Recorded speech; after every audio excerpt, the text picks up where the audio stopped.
할렐루야, 성도 여러분 반갑습니다. 우리 옆에 있는 분들과 함께 인사했으면 좋겠습니다. 안녕하십니까? 반갑습니다. 잘 오셨습니다. 자, 우리 모두 함께 일어나셔서 우리 삼위 하나님 앞에 예배 드리도록 하겠습니다. 다 함께 피난처 되시는 주 예수 우리 찬양 드리겠습니다.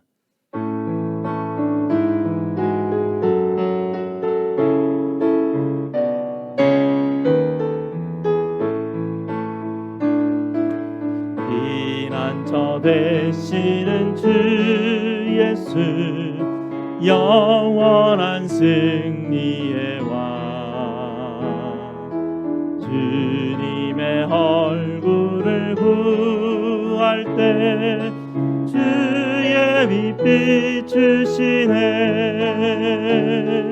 주님의 임재에 온 땅은 들리고 우리 기도에 하늘 문 여시네 온 민족과 열방 주께 경배해 영원히 보좌에 계신 왕께 전쟁은 주님께 속했네 승리는 우리의 것 예수의 이름을 높이며 영원히 찬양하리 주님의 임재에 온 땅은 흔들리고 우리 기도에 하늘 문 여시네 온 민족과 열방 주께 경배해 영원히 하나님 어린 양께 아멘. 우리 하나님의 이름을 부르며 예배로 나아가겠습니다. 우리의 도움은 천지를 지으신 여호와의 이름에 있도다. 아멘. 우리 다 함께 하나님 말씀 로마서 12장 1절 말씀 읽도록 하겠습니다. 그러므로 형제들아 내가 하나님의 모든 자비하심으로 너희를 권하노니 너희 몸을 하나님이 기뻐하시는 거룩한 산 제물로 드리라. 이는 너희가 드릴 영적 예배니라. 아멘. 우리 하나님께서 하나님 앞에 예배드리러 온 여러분들 이렇게 환영하며 인사하십니다. 하나님 우리 아버지와 주 예수 그리스도로부터 은혜와 평강이 있기를 원하노라. 아멘. 우리 다 함께 찬송 44장으로 하나님께 영광 돌리겠습니다.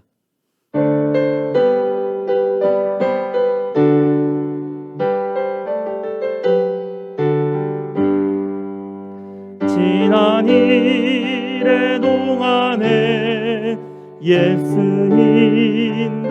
인도했으니 주의 전에 모여서 감사 찬송합니다. 가장 복된 이날은 하늘 한식교로다. 가장 복된 이날은 하늘 한식교로다.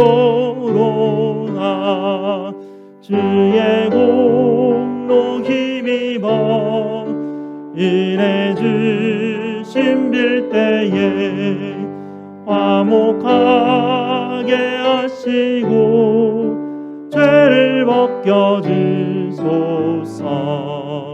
세상 걱정 버리고 은혜 받게 하소서. 세상 걱정 버리고 은혜 받게 하소서. 하나님의 이름을 찬송하러 왔으니 모임 중에 계시고 영광 나타내소서. 기쁜 하늘 잔치에 참여하게 하소서. 기쁜 하늘 잔치에 참여하게 하소서. 주셔서 주의 기쁜 복음을 모두 듣게 하시고 주의 은혜 베풀어 위로하여 주소서. 주님 오실 때까지 이날 지키리로다. 주님 오실 때까지 이날 지키리로다.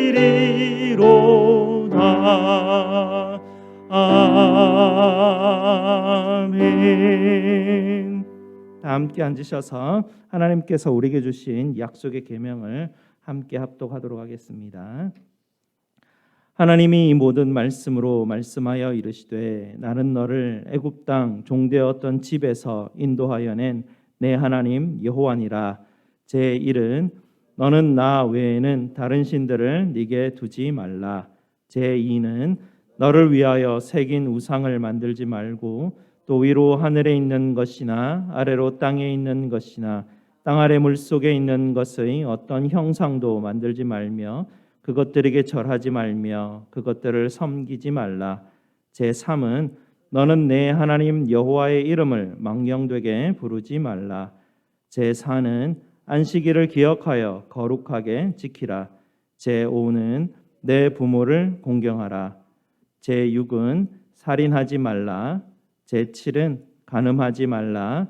제8은 도둑질하지 말라. 제9는 내 이웃에 대하여 거짓 증거하지 말라. 제10은 내 이웃의 집을 탐내지 말라. 아멘. 약속의 계명에 비추어서 우리의 죄를 십자가 앞에 아뢰는 시간 갖도록 하겠습니다.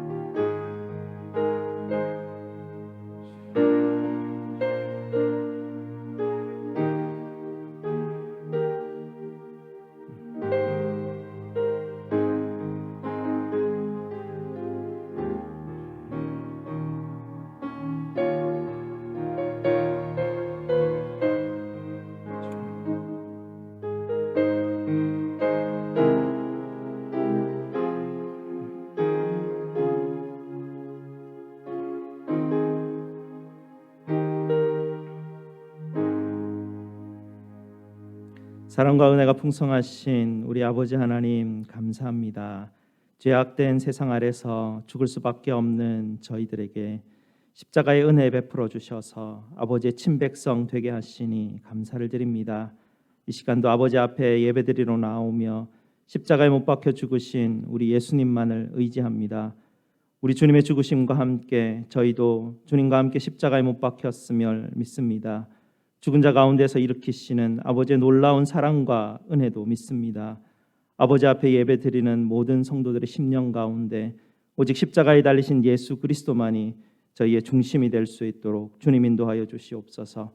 우리가 매여 있었던 것들, 집착하고 두려움 가운데 애쓰고 있었던 것들, 저희의 모든 연약함과 죄악들을 십자가 앞에 내려놓사오니 성도들을 십자가의 보혈로 만져주시고 모든 매였던 것에서 풀려났음을 또 우리 주님의 이름으로 구원받았음을 다시 한 번 더 확신하며 하나님 앞에 예배드릴 수 있는 은혜 허락하여 주시옵소서. 십자가만을 의지하여 온전히 아버지께만 예배드리는 이 시간 될 수 있도록 주님 도와주시옵소서. 죄에서 죄를 구원하신 우리 구주 예수 그리스도 이름으로 기도드리옵나이다. 아멘. 우리 구주 예수님께서 여러분에게 에스겔서 36장 25절에서 26절 말씀으로 죄사함의 확신을 주십니다. 맑은 물을 너희에게 뿌려서 너희로 정결하게 하되 곧 너희 모든 더러운 것에서와 모든 우상 숭배에서 너희를 정결하게 할 것이며 또 내 영을 너희 속에 두어 너희로 내 율례를 행하게 하리니 너희가 내 규례를 지켜 행할지라. 아멘. 이 복음의 말씀을 믿으시고 기쁨으로 계속해서 예배 드리시기 바랍니다. 최중수 장로님 예배 위에서 기도해 주시겠습니다. 우리의 영혼이 여호와 하나님을 찬송하게 하시니 감사합니다. 저희들에게 지난 한 주간을 평안을 허락하심에 또한 감사합니다. 날마다 저희들로 하여 하나님의 나라가 이루어 나가게 하심 또한 감사합니다.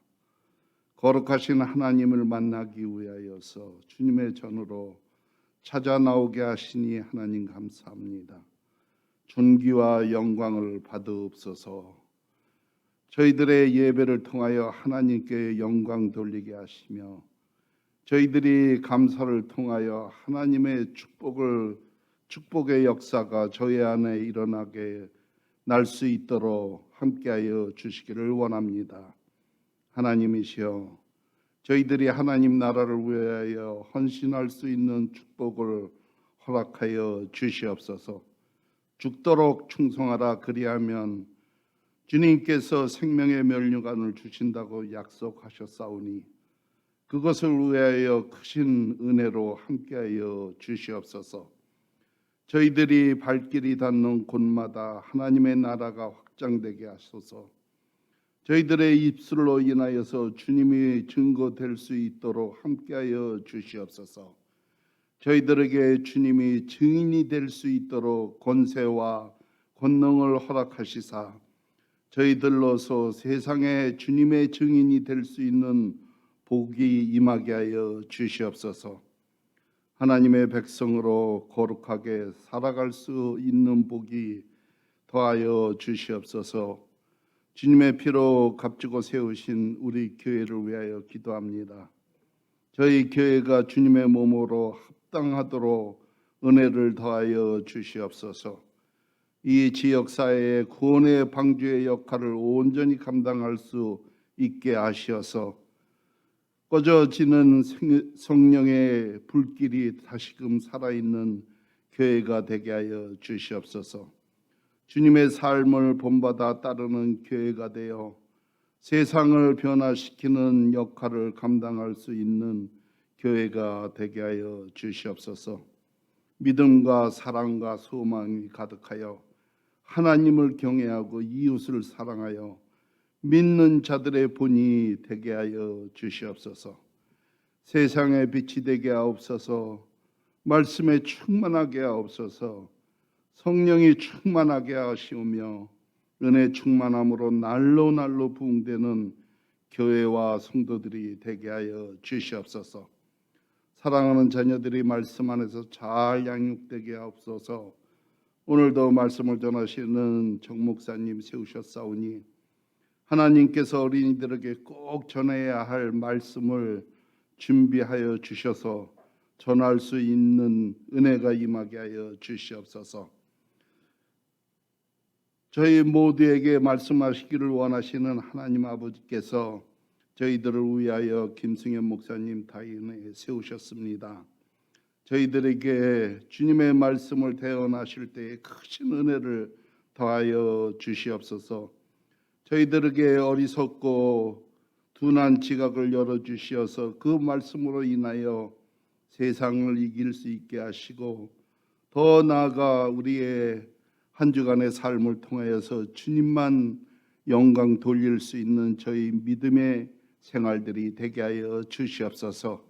지금은 시작하는 시간이 옵나이다. 마치는 시간까지 우리 주님 홀로 영광 받아주시기를 원하옵고 간구하며 이 모든 말씀 예수 그리스도 이름으로 기도드리옵나이다. 아멘.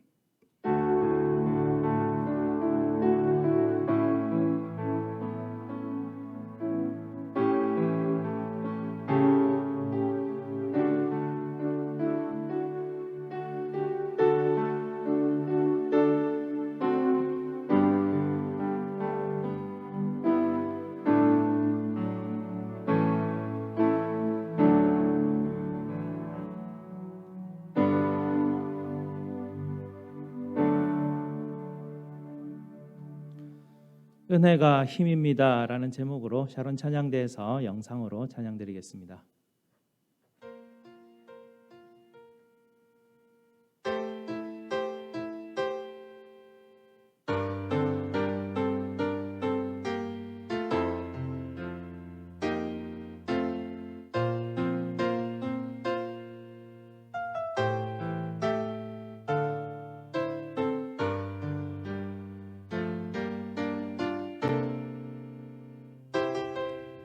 내가 고난 중에도 찬송할 수 있음은 은혜의 힘입니다. 내가 실패했어도 감사할 수 있음은 은혜의 힘입니다. 나를 대적하는 자 살아날 수 있음은 은혜의 힘입니다. 내게 고통 주는 자 끊어줄 수 있음은 은혜의 힘입니다. 주님의 은혜가 내 안에 들어오면 나는 날마다 기뻐집니다. 은혜 위에 은혜가 더하여질수록 오직 주님만 바라봅니다.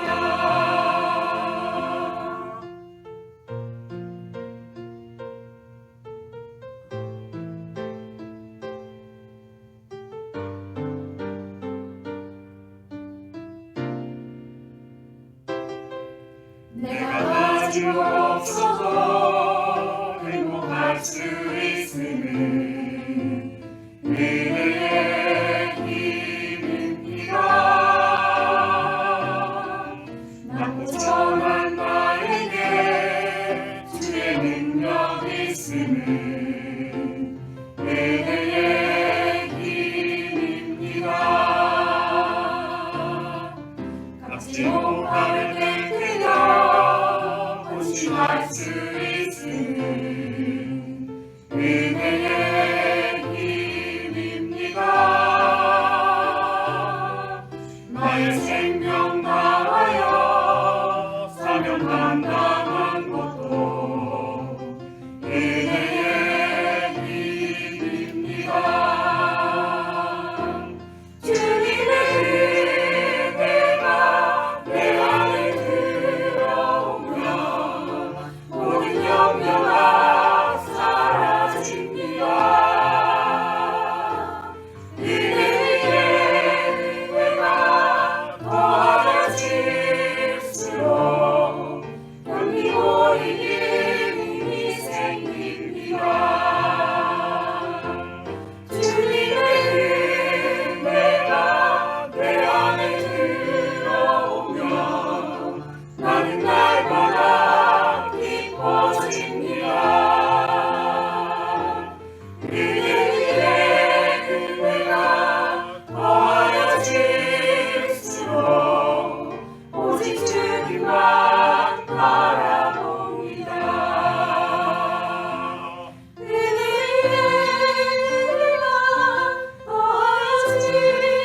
더하여질수록 견디고 이길 힘이 생깁니다.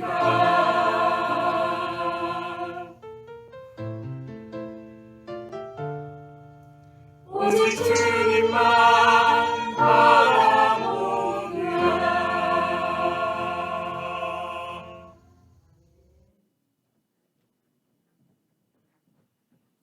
아멘. 감사합니다. 오늘 하나님께서 우리에게 주시는 말씀 보겠습니다. 하나님 말씀 느헤미야서 2장 11절에서 20절까지 말씀 보겠습니다.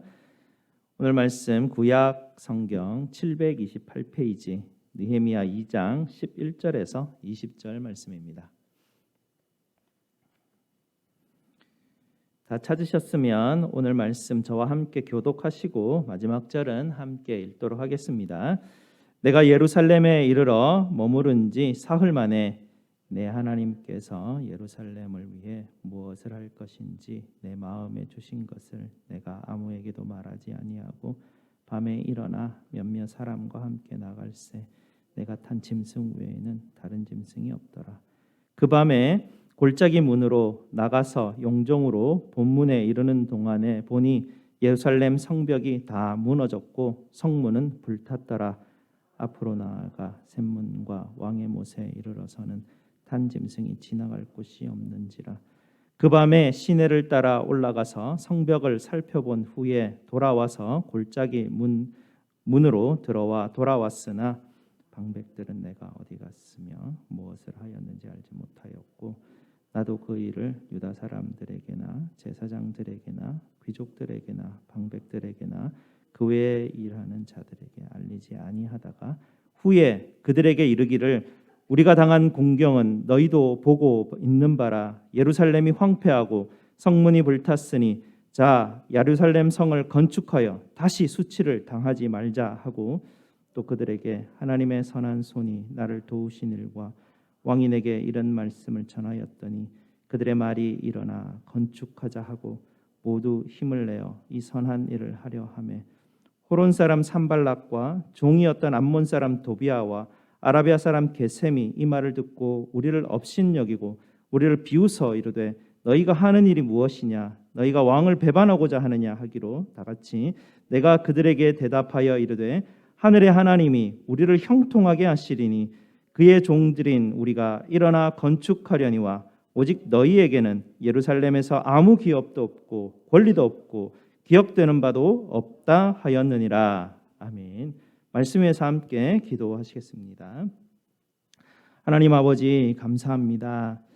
아버지의 사랑의 음성 듣기 위하여 오늘도 이 시간 주님 앞에 나와왔습니다. 저희의 마음의 눈과 귀를 주님 온전히 하나님 말씀 앞에 있게 하여 주시옵소서. 부족한 죄인의 입술 불쌍히 여겨 주시고 오늘도 아버지의 말씀만이 역사하여 주시옵소서. 예수 그리스도 이름으로 기도드리옵나이다. 아멘. 벌써 24년 전인가요? 한국에 IMF의 폭풍이 불어 닥쳤었습니다.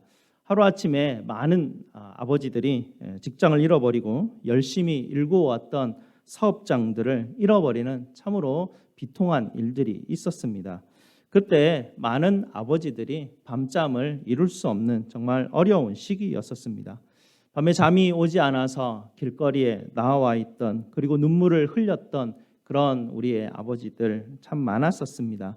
당시를 생각하게 되면요, 아직도 우리 마음속에 아련한 그런 아픔들, 마음이 아리는 그런 기억들을 우리는 가지고 있습니다.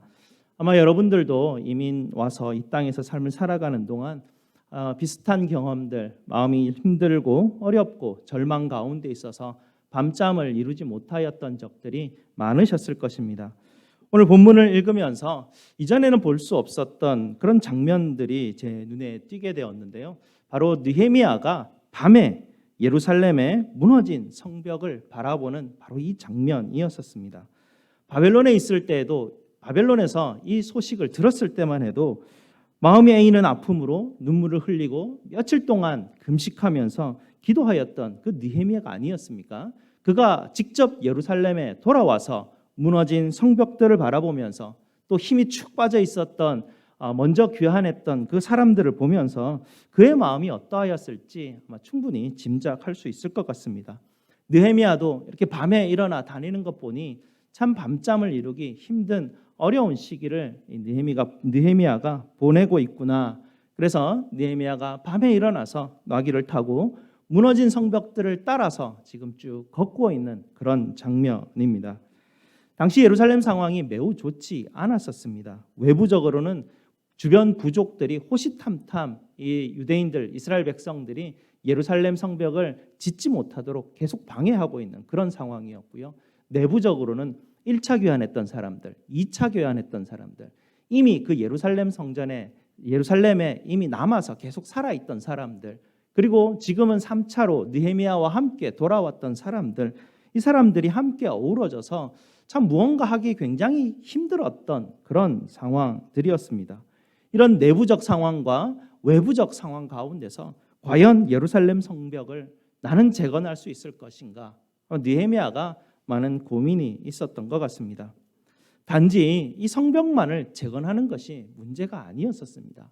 이스라엘 백성들, 무너졌던 이스라엘 백성들의 신앙이 회복되지 않고서야 어찌 이 성벽을 재건할 수 있었겠습니까? 이런 어려운 상황 가운데서도 불구하고 느헤미야가 붙들었던 것이 있습니다. 그것은 바로 하나님께서 그에게 주셨던 말씀입니다. 오늘 20절 말씀을 보면 그 하나님께서 그에게 주셨던 확고한 믿음이 무엇인지 볼 수가 있습니다. 우리 다시 한 번 더 20절 말씀 다 함께 읽도록 해보겠습니다. 시작. 내가 그들에게 대답하여 이르되 하늘의 하나님이 우리를 형통하게 하시리니 그의 종들인 우리가 일어나 건축하려니와 오직 너희에게는 예루살렘에서 아무 기업도 없고 권리도 없고 기억되는 바도 없다 하였느니라. 아멘. 느헤미야는 확고한 믿음이 있었습니다. 하나님이 그를 예루살렘에 다시 보내셨을 때 하나님께서 계획을 가지고 계신다. 하나님께서 나의 민족, 우리의 민족이 하나님께로 다시 돌아왔을 때 하나님이 다시 한 번 더 회복하여 주시고 하나님이 형통케 하시는 복을 주시고 저 대적들은 다시는 이곳에서 어떤 기업도 어떤 권리도 이름조차 없게 하실 것이다. 그것이 하나님께서 느헤미야에게 주셨던 약속입니다. 이 확신을 가지고 느헤미야는 유대인들, 이스라엘 백성들에게 말씀을 선포하죠. 17절 말씀입니다. 17절 말씀에 이렇게 담대하게 느헤미야는 그의 백성들에게 말씀을 선포합니다. 우리가 당한 공경은 너희도 보고 있는 바라. 예루살렘이 황폐하고 성문이 불탔으니 자 예루살렘 성을 건축하여 다시 수치를 당하지 말자라고 그가 소리 높여 외쳤더니 성도들이 당시 그 백성들이 다 함께 그의 말씀에 감동하여서 함께 힘을 합하여서 우리도 함께 이 예루살렘 성 건축하는데 우리가 힘을 보태겠습니다. 하나님께서 우리에게 주시는 이 은혜를 다시 한 번 더 붙들겠습니다 하고 그들이 일어나는 모습들을 보게 됩니다. 제가 우리 교회에 온 지 이제 5년이 넘어가고 있습니다. 요즘 들어서 더 많이 저 자신을 이제 돌아보게 되는데요. 특별히 이제 에스라 느헤미야를 묵상하면서 저를 향한 하나님의 그 안타까운 마음들을 더욱더 살펴보게 되는 기회를 가졌습니다. 느헤미야를 보면서 더욱더 특히나 그런데요. 이 느헤미야가 가진 용기가 정말 대단한데 참 그것이 부럽고 어떻게 그런 상황 가운데서 이런 어려운 상황 가운데서도 하나님의 말씀 붙들고 이렇게 담대하게 그가 선포할 수 있었을까? 처음 목회를 시작하면서 이 느헤미야와 이 말씀들을 돌아보면서 제가 생각한 것은 하나님이 나를 이곳에 보내셨는데 처음 주셨던 말씀을 붙들지 못하고 하나님의 인도하심을 붙들기보다는 오히려 저 안에 남아 있었던 저의 약함과 두려움들에 오히려 더 사로잡히지 않았었나 그동안 저의 삶들을 한번 돌아보게 되었습니다.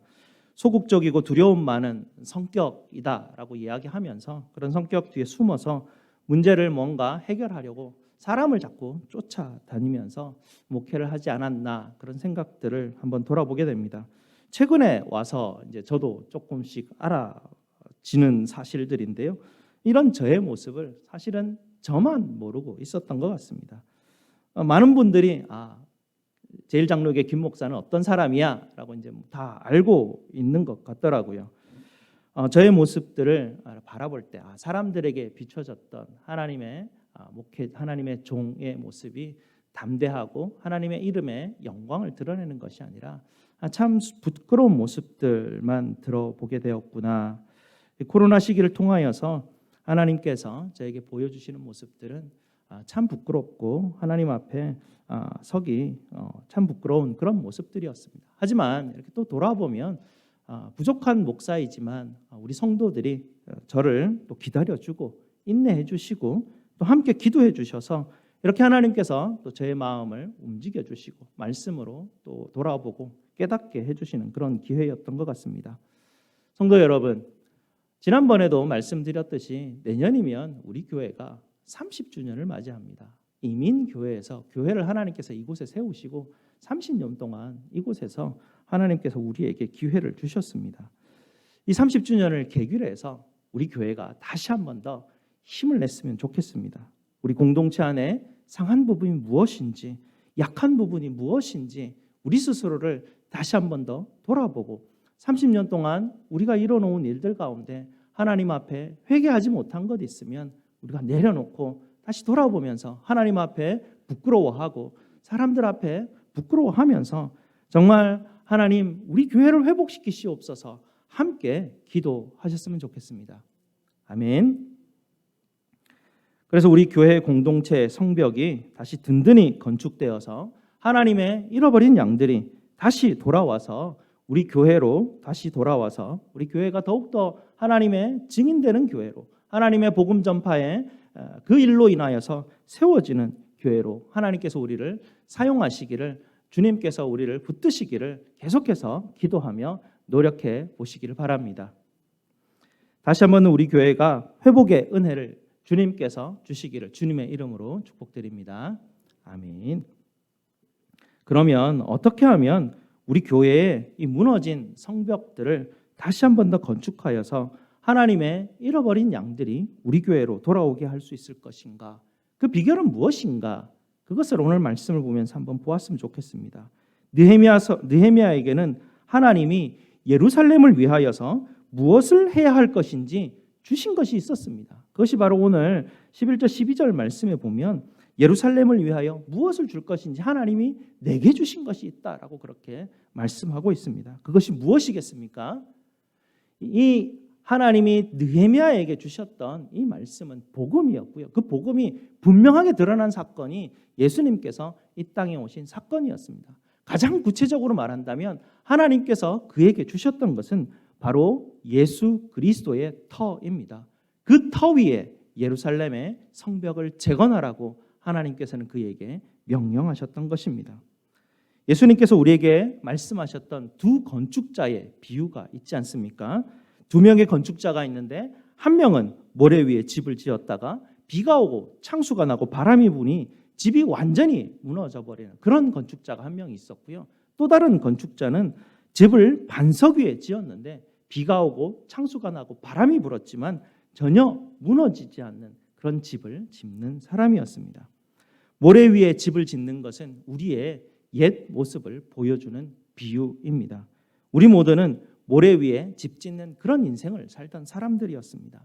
우리가 모래 위에 수많은 자랑거리들과 인생의 많은 것들을 쌓아 올렸지만 마지막 바람이 불 때 그곳에서 견딜 수 있는 사람이 아무도 없었고요. 다 무너져 내리고 우리는 다 죽을 수밖에 없는 모래 위에 집 짓는 그런 사람들이었습니다. 그랬던 우리가 놀랍게도 반석 위에 집 짓는 사람들로 하나님께서 우리를 인도해 주셨습니다. 우리가 예수 그리스도의 반석 위에 살 수 있는 무슨 자격이나 있었겠습니까? 우리는 아무 자격 없는 사람들이지만 하나님께서 우리에게 이 놀라운 주님의 은혜로 모래 위에서 벗어나서 반석 위에서 삶을 살아가는 사람들로 하나님께서 우리를 불러주셨던 것입니다. 그런데 말입니다. 반석 대신 예수님 터 위로 주님께서 십자가 위에서 그 엄청난 사역, 그 큰 희생으로 우리를 이곳에 옮겨주셨는데도 불구하고 우리는 여전히 모래 위에서 살던 그 방식을 바꾸지 않고 계속해서 살아가려고 합니다. 이것이 바로 우리가 예루살렘 성벽을 재건할 수 없었던 것 같은 그런 치명적인 문제가 바로 여기에 있는 것입니다. 우리가 자꾸 돌아가려고 하는 이 모래와 같은 기초터, 이 터가 구체적으로 여러분 무엇인지 혹시 생각해 보셨습니까? 우리가 자꾸 돌아가서 살려고 하는 우리가 살아왔던 기초가 모래였던 그 터는 바로 명예와 자랑의 터입니다. 왜냐하면 우리가 동양 문화권에서 살아왔었기 때문에 그렇습니다. 명예, 자랑, 또 체면, 수치 이런 것이 우리 문화, 우리가 자라왔던, 우리가 쭉 살아왔던 문화 안에서 우리의 몸과 마음에 아주 깊숙이 박혀 들어와 있습니다. 어릴 때부터 부모님들, 주변 사람들로부터 수많은 이야기들을 통해서 어릴 때부터 계속 그것들이 체화되어서 이미 우리 안에 완전히 깊이 뿌리 박혀 있는 것이 우리네 모래 위의 터에서 삶을 살아왔던 우리네 방식이었습니다. 어릴 때부터 우리는 그런 말 많이 들었지 않습니까? 공부 잘해야 된다고. 왜 공부를 잘해야 됩니까? 우리 아이들이 공부를 잘하면서 몸이 자라고 또 마음과 정신이 자라서 여러 사람들을 봉사하고 참 이 땅에서 하나님께서 주시는 참 좋은 사람들로 하나님의 사람들로 세워지기 위해서 그렇게 공부 잘하라고 합니까? 우리 마음속에는 오히려 다른 사람들한테 무시당하지 않기 위해서 그래도 우리 체면이 좀 낮기 위해서 우리 가문의 영광을 위해서 공부를 해야 된다라는 그런 많은 이야기들을 우리는 어릴 때부터 무수히 듣고 자라왔었습니다. 지금도 우리가 부모님들하고 막 얘기를 하다 보면 공부 잘하는 아이가 있으면 그 부모가 얼마나 자랑스럽게 여기는지 목소리만 들어봐도 금방 알 수가 있죠. 반대로 그렇지 않은 아이들은 부모님들이 좀 별로 그렇게 기분 좋아하지 않습니다. 부끄럽게 만드는 그런 상황이죠. 우리는 이렇게 명예와 자랑이라는 기초 터 위에서 쭉 자라왔었습니다. 이것이 얼마나 위험한 기초의 터인지 조금 더 과장된 어떤 그런 사건이 있는데요. 얼마 전 인도에 있는 한 아빠가 17살 된 딸을 죽이는 사건이 있었습니다. 인도에는 한 해에도 수백 명이나 이런 명예살인으로 죽어가는 그런 아이들이 있다고 합니다. 딸이 어떤 남자와 있던 낯뜨거운 그 장면을 이 아빠가 보았기 때문에 그 이유만으로 이 아빠는 그 딸을 죽여버린 것입니다. 그것이 그에게나 그 딸에게 명예롭기 때문이라는 그 이유였는데요. 참 서방의 관점으로 봤을 때 전혀 이해가 되지 않는 상황이고요. 동양의 관점에서 봤을 때는 그럴 수도 있겠구나라는 생각들을 우리가 하게 됩니다. 이렇게 우리가 살아왔던 그 정도로 극단적으로 우리가 지금은 나아가지 않지만 우리네 터가 그렇다는 이야기입니다. 우리가 살아왔던 기초 터가 이런 명예와 체면 문화에서 있었기 때문에 그 인도 아빠가 터뜨렸던 그 극한 분노의 에너지가 우리 안에도 여전히 남아 있다라는 것이죠. 우리 안에 있는 에너지가 그와 비슷한 종류의 것이라는 것입니다.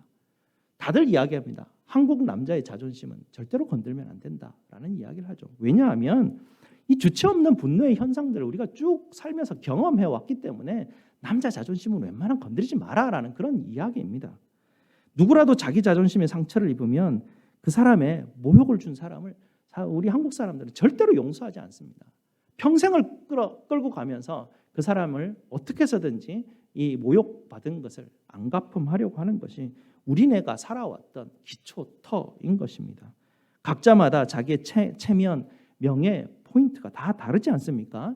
각자마다 폭발하는 지점들이 다 다릅니다.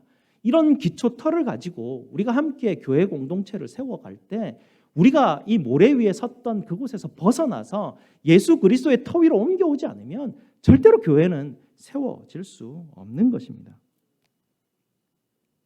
또 우리가 서 있는 모래 기초는요, 교회에서도 심각한 문제를 만들어냅니다.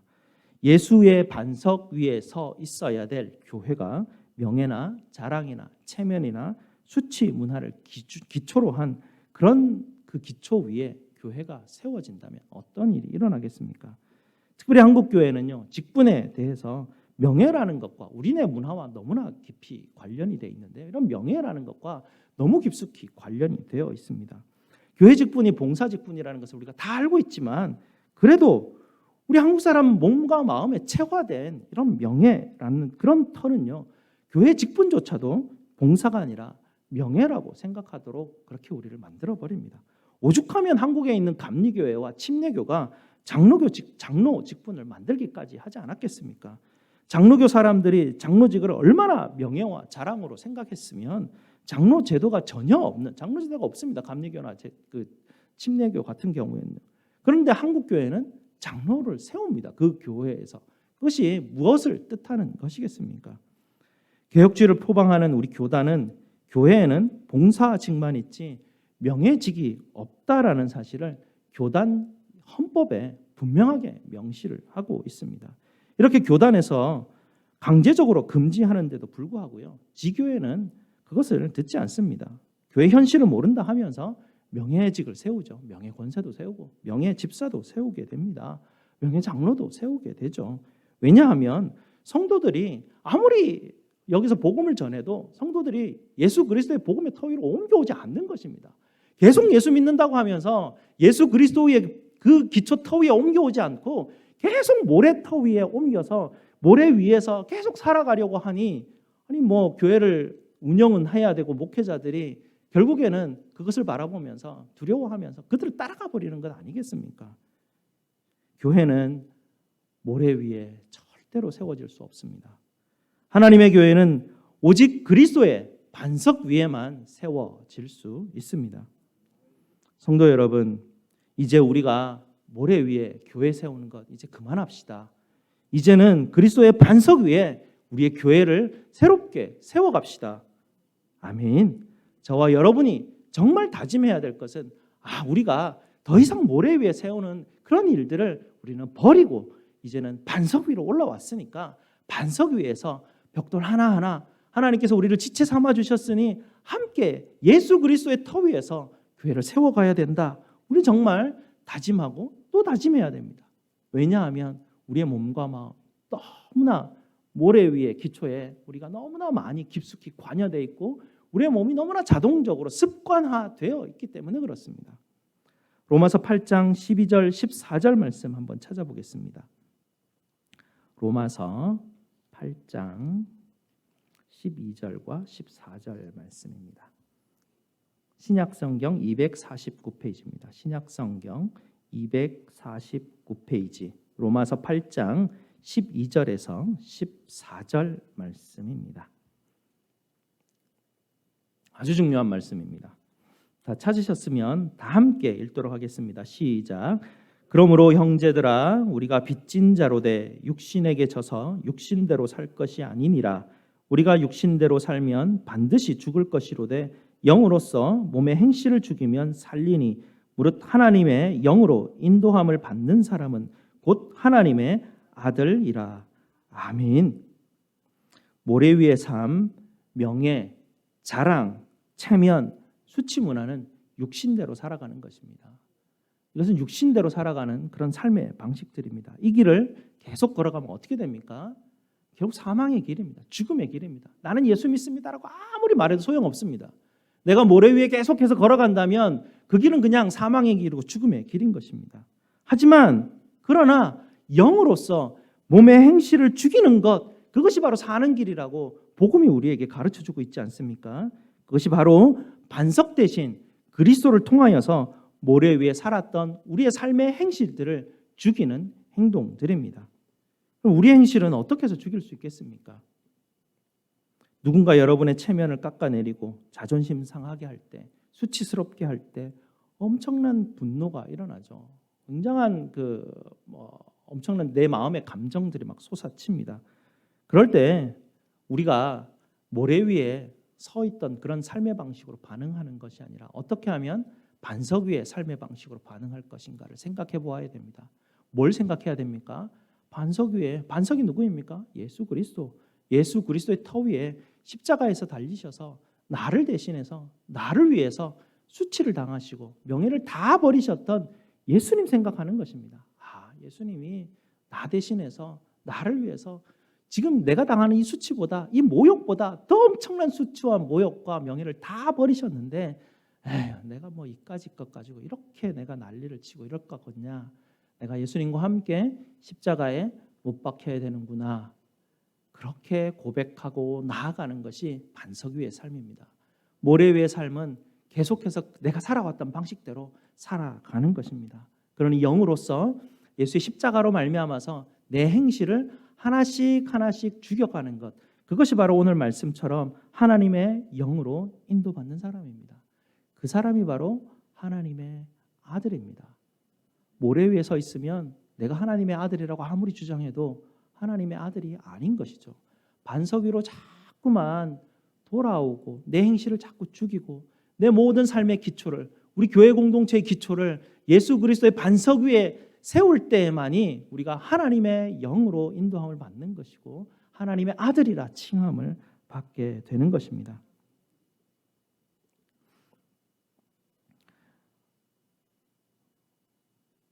여러분의 또 수치스러움, 또 다른 자랑거리들, 이런 것들을 우리가 삶을 살아가다 보면 우리의 수치스러움들이 있지 않습니까? 여러 가지 것들이 있죠. 그래서 우리는 그것을 감추기 위해서 많은 것으로 자랑하려고 하는 우리의 습성들이 있습니다. 왜냐하면 우리 문화이기 때문에 그렇습니다. 우리가 삶을 살아왔던 우리의 깊숙이 박혀왔던 삶의 행동 패턴이기 때문에 너무나 자연스럽게 그렇게 되는 것이죠. 수치스러움을 감추는 방법들이 여러 가지가 있죠. 우리에게 있는 것을 자랑하는 것입니다. 내게 있는 것을 자랑하는 것이죠. 지위를 자랑할 수도 있고, 돈을 자랑할 수도 있고, 큰 집을 자랑할 수도 있고, 내가 가지고 있는 차나 자녀들이나 이런 모든 것들을 자랑할 수 있습니다. 이런 걸 자랑함을 통해서 내 안에 있는 수치심들과 죄책감들을 자꾸 가리려고 하는 것입니다. 이런 마음들을 가지는 것 역시 모래 위에 기초를 두고 삶을 살아가는 그런 방식입니다. 여러분의 자랑이 무엇이어야 합니까? 여러분의 자랑은 예수님과 함께 십자가에 못 박혔으므로 내가 반석 위에서 하나님의 교회를 세워간다라는, 이것이 바로 내 자랑인 것입니다. 내가 더 이상 모래 위에 있는 것이 아니라 내가 이제는 반석 위에 있다라는 것, 이게 내 인생 살아가는 데 있어서 단 하나의 유일한 자랑거리가 바로 이것이 내 자랑거리인 것입니다. 내 기초토가 모래가 아닙니다. 나는 이제 예수 그리스도의 위에 있습니다 라고 하는 것, 이것이 바로 여러분의 자랑이 되어야 합니다. 여러분의 자랑거리가 여러분의 인생을 붙들도록 내버려 두시지 마시기 바랍니다. 오직 여러분의 자랑, 십자가에 못 박히신 예수 그리스도이시기를 주님의 이름으로 축복드립니다. 아멘. 예수 믿는다고 하면서 교회에서 명예를 중시하고 또 자랑하고 체면과 수치 위에 털을 계속해서 세워가는 것 버리시기 바랍니다. 말로만 예수 믿지 않고 이제는 모래 위에서 살아가는 것을 버리고 예수 그리스도의 기초 위에 삶을 살아가시는 여러분 되시기 바랍니다. 그런데요, 우리 스스로는요, 내가 지금 모래 위에 있는지 반석 위에 있는지 사실 잘 알지 못합니다. 이게 되게 어려운 부분입니다. 나는 반석 위에 살고 싶은데 내가 지금 모래 위에 있는지 반석 위에 있는지조차 잘 알지 못하기 때문에 내가 모래 위에 있다라는 것을 좀 알고 인식하면 이걸 버리고 모래 위에 가야지라는 게 이게 되는데, 사실 내가 지금 어디에 있는지 어디쯤에 있는지 우리 스스로는 인식할 수 없는 것이 우리네가 가지고 있는 죄성의 아픔들입니다. 여러분 스스로 절대로 안다고 그렇게 생각할 수 없습니다. 모릅니다. 아무도 알 수가 없습니다. 하나님이 여러분에게 가르쳐주지 않는다면 절대로 알 수가 없다라는 것입니다. 그래서 하나님께서는 여러분들이 지금 어떤 모래터 위에 있는지 알게 하시기 위해서 여러분 주변에 많은 하나님의 축복의 통로들, 사람들을 붙여주셨습니다. 사람들을 통해서 하나님은 여러분이 지금 어떤 모래터 위에 있는지를 아주 분명하게 보여주시죠. 그런 것들을 보여주실 때마다 여러분들이 내가 지금 이런 모래터 위에 있구나. 누가 여러분의 자존심을 건드리면 확 올라오잖아요. 내가 여전히 모래터 위에 있구나. 내가 정말 반석 위로 가야 되겠다. 이런 마음이 하나님 앞에서 돌이켜지는 것이 하나님의 영이 하는 일입니다. 그러니 주변 사람들이 내가 지금 모래터 위에 있다고 가르쳐주니 얼마나 감사합니까? 사실은 성질 나게 하는 사람이 주변에 있어서 막 믿기는 한데요. 그 사람 때문에 내가 사는 것이거든요. 그 사람 때문에 내가 반석 위로 자꾸 가려고 하는 하나님의 영이 나를 막 붙드는 사건들이 그 사람 때문에 일어나는 것이거든요. 내 주변에 나 칭찬하고 내 잘한다 하고 이런 사람들은 사실 나는 반석 위에 계속 있구나라고 착각하게 만드는 사람들이니까 도움이 별로 되지 않습니다, 사실은. 하지만 내 주변에 정말 나를 도우는 사람들은 사실은 나를 힘들게 하는 몇몇 그런 사람들일 수 있는 것입니다. 우리 교회 공동체가 가는 길은 두 가지를 끊임없이 훈련하는 길입니다. 사람들을 통해서 내가 이런 모래 위에 여전히 있구나라는 것을 깨닫고 마음 아파하고 마음을 돌이키려고 하는 회개하는 마음입니다. 이것을 우리는 계속해서 끊임없이 훈련해 나가야 됩니다. 또 한 가지는 다시 십자가에 달리신 예수 그리스도의 터 위로 다시 계속해서 옮겨오는 훈련입니다. 계속 나를 십자가에 못 박고 내가 예수 그리스도와 이제는 십자가에 못 박혔고 내 안에 살아계시는 것은 예수 그리스도이십니다. 나는 예수 그리스도의 터 위에 있습니다 라고 고백하면서 예수님을 닮아가는 그런 삶으로 하나님께서 우리로 인도하시는 것, 그것으로 우리는 나아가야 됩니다. 그럴 때 여러분 마음에 하나님이 주시는 세상이 알 수 없는 평안을 누리게 됩니다. 이상하게 그렇습니다. 나를 막 수치스럽게 하고 모욕을 주고 막 분노가 일어나는데요. 예수님이 십자가 앞에 가서 예수님과 함께 십자가에 못 박히고 난 다음에 예수님이 나보다 더 큰 수치를 당하셨구나, 더 큰 모욕을 당하셨구나, 이럴 때 괜히 분노보다는 내 안에 평안이 들어오는 것을 경험하게 됩니다. 왜냐하면 여러분이 반석 위에 서 있기 때문에 그렇습니다. 모래 위에 서 있으면 계속해서 분노 아래 살아갈 수밖에 없는데 반석 위로 올라오니 하나님이 내게 주시는 평안을 맛볼 수 있는 것입니다. 여러분이 예수 기초 위에 살아갈 때 하나님이 여러분에게 온유한 마음을 주시게 되어 있습니다. 예수 기초 위에 서 있을 때 하나님이 여러분에게 감사한 마음을 주시고 기뻐하는 마음을 주셔서 하나님 앞에 예배드릴 수 있도록 주님께서 우리를 인도해 주실 것입니다. 이 두 가지 훈련을 할 때 우리 교회는 또 여러분의 가정은 예수 그리스도의 반석 위에 터 위에 든든히 세워져 갈 것입니다. 저와 함께 계속해서 모래 위에서 벗어나서 예수님의 반석 위에 세워지시기를 주님의 이름으로 축복드립니다. 기도하시겠습니다. 아버지 하나님, 참으로 우리의 모습들을 돌아보면 부끄럽고 죄스러운 것밖에 없습니다. 모래 위에서 터를 잡고 살아갔던 우리네 인생들을 예수 그리스도께서 그 엄청난 희생과 우리를 사랑하시는 그 마음으로 십자가 앞에 희생하셔서 우리로 하는 아버지 하나님 이제 반석 위로 옮겨 놓으셨건만 우리는 그 은혜 잊어버리고 자꾸만 모래 위의 삶들로 돌아가려고 합니다. 하나님, 주님께서 우리에게 아버지의 영으로 우리를 인도하시는 그 은혜를 따라서 모래 위의 삶들을 내어버리고 아버지 하나님께서 우리에게 허락하셨던 바로 예수 그리스도의 터를 아버지 붙들며 살아가는 저희 모든 성도들 될 수 있도록 주님 축복하여 주시옵소서. 예수 그리스도 이름으로 기도드리옵나이다. 아멘. 사도신경으로 우리 신앙을 고백드리겠습니다. 전능하사 천지를 만드신 하나님 아버지를 내가 믿사오며 그 외아들 우리 주 예수 그리스도를 믿사오니 이는 성령으로 잉태하사 동정녀 마리아에게 나시고 본디오 빌라도에게 고난을 받으사 십자가에 못 박혀 죽으시고 장사한 지 사흘 만에 죽은 자 가운데서 다시 살아나시며 하늘에 오르사 전능하신 하나님 우편에 앉아 계시다가 저리로서 산자와 죽은 자를 심판하러 오시리라. 성령을 믿사오며 거룩한 공회와 성도가 서로 교통하는 것과 죄를 사하여 주시는 것과 몸이 다시 사는 것과 영원히 사는 것을 믿사옵나이다. 아멘. 우리 하나님 앞에 헌금 드리겠습니다.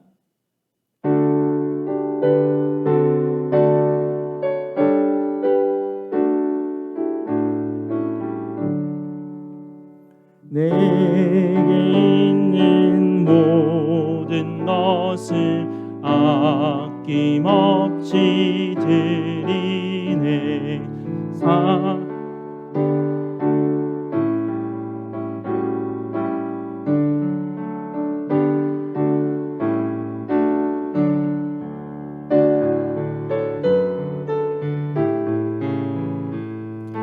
주께 드리네. 사랑하는 구주 앞에 모두 드리네. 내게 있는 모든 것을 주를 위해 드리네. 주의 성령 충만하게 내게 내려 주소서. 주께 드리네. 주께 드리네. 사랑하는 구주 앞에 모두 드리네. 아멘. 감사 제목 나누겠습니다. 범사에 감사드립니다. 주님의 은혜로 한 주간 삶을 인도해 주시니 감사합니다. 범사에 감사드립니다. 범사에 감사드립니다. 네, 11조 또 선교 헌금, 주청 헌금, 네, 맥주 감사 헌금 하나님 앞에 드리셨습니다. 우리 함께 감사 기도 드리겠습니다. 사랑과 은혜가 풍성하신 우리 아버지 하나님 감사합니다. 정말 주님께서 우리에게 주신 그 은혜 너무나 아버지 하나님 감사를 드립니다. 오늘도 주님의 은혜 감사하여서 모든 성도들이 함께 모여 주님 앞에 예배드리며 또 찬양하며 기도하게 하시니 참 감사드립니다. 성도들 우리의 삶이 다시 한 번 더 회복될 수 있도록 주님 역사하여 주시옵소서. 우리 주님의 은혜와 사랑이 다시 한 번 더 우리 성도들의 가정과 기업과 우리 교회 위에 하나님께서 넘칠 수 있도록 주님 축복하여 주시옵소서. 오늘도 아버지 앞에 예물로 드립니다. 10의 1로 드리며 모든 것이 아버지께로 나왔음을 고백하는 성도들, 또 모든 것을 감사드리며 감사의 예물을 드리는 성도들, 주일 예배를 위해 주정 헌금으로 드리는 성도들, 선교 사역을 위해서 선교 헌금으로 드리는 성도들, 아버지께 드리는 이 모든 손길들 주님께서 기억하여 주시고 주님의 때에 주님의 방법으로 주님의 영광을 위하여서 그들의 기도의 소원들을 주님께서 응답하여 주시옵소서. 이 한 주간 동안도 아버지께서 지켜주시고 보호하여 주셔서 두려움과 염려 가운데서 건져주시고 주님의 평안과 은혜를 누리는 우리 모든 성도들 될 수 있도록 주님 축복하여 주시옵소서. 저희의 모든 쓸 것을 채우시는 우리 구주 예수 그리스도 이름으로 기도드리옵나이다. 아멘. 다 함께 일어나셔서 시선이라는 찬양으로 하나님께 찬양드리겠습니다.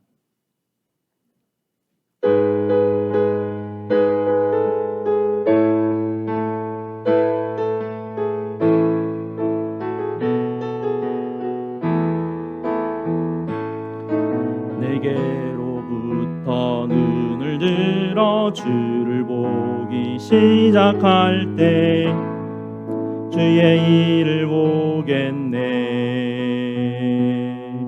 내 작은 마음 돌이키사 하늘에 꿈꾸게 하되 주님을 볼 때 모든 시선을 주님께 드리고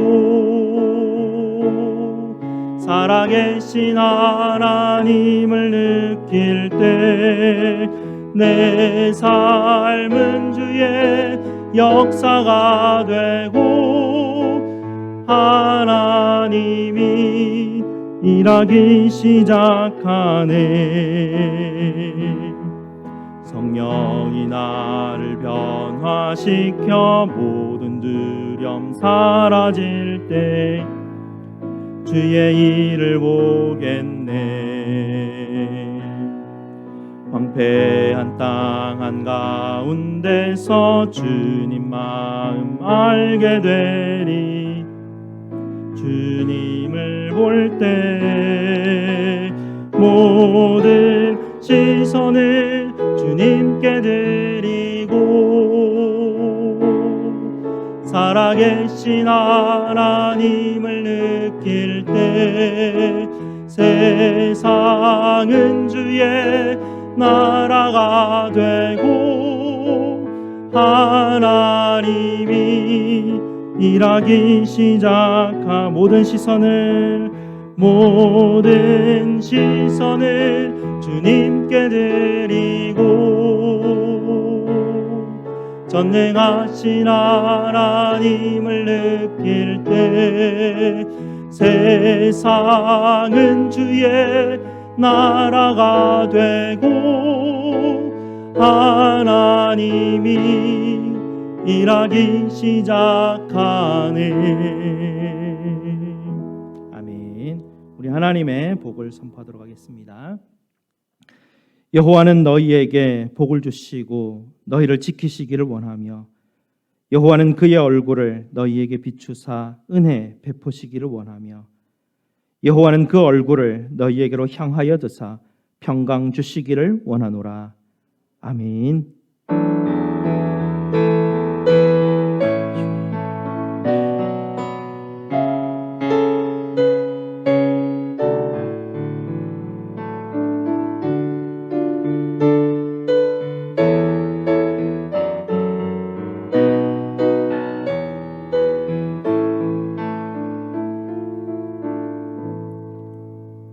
우리 옆에 있는 사람들 함께 축복합시다. 당신은 하나님의 언약 안에 있는 축복의 통로.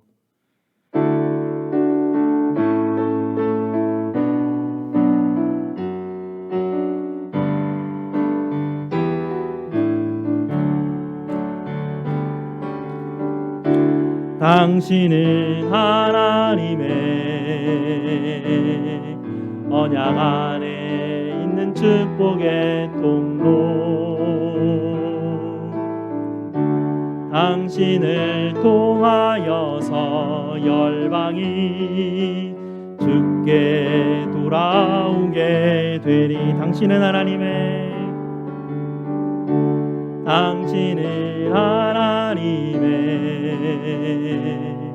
언약 안에 있는 축복의 통로. 당신을 통하여서 열방이 주께 예배하게 되리. 아멘. 감사합니다.